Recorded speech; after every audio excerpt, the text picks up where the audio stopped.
আপুনি ভাবে নেকি সিহঁত সকলো বদমাছ অথবা নিচাত মাতাল? আৰে বুকুখন চাই যাব এবাৰ সিহঁতৰ। সাগৰৰ দৰে বিশাল এবুকু মৰমে খৰসজা সিহঁতৰ বুকু। আচলতে আপুনি ভবাৰ দৰে নহবও পাৰে কথাবোৰ।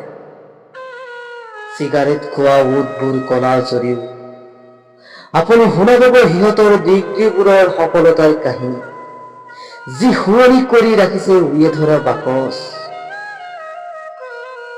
ৰঙা হৈ থকা চকুবোৰ দেখি নাভাবিবা এয়া কোনো OCSERSৰ কামাল। ওচৰৰ পৰা চাই যাব সিহঁতৰ চকুত দেখা পাব আপুনি জীৱনত একো নোপোৱা জ্বলন্ত দলিল, খোজ দি কিনিব নোৱাৰা চাকৰিটোৰ সপোন। সময় পালে আহিব এবাৰ আপুনি, যত ৰৈ থকা হাজাৰটা সপোন। আপুনি আহিব এদিন, অতি ভাহি যাব নিৰ্বোধ ভৰা হাঁহি ধেমালি। এই স্বাৰ্থবৰ পৃথিৱীৰ কথা পাহৰি বিনিময় কৰিব পাৰিব হৃদয়ৰ ক্ষোভ। আহিব এদিন আপুনি চাৰিআলিত আড্ডা মাৰিব।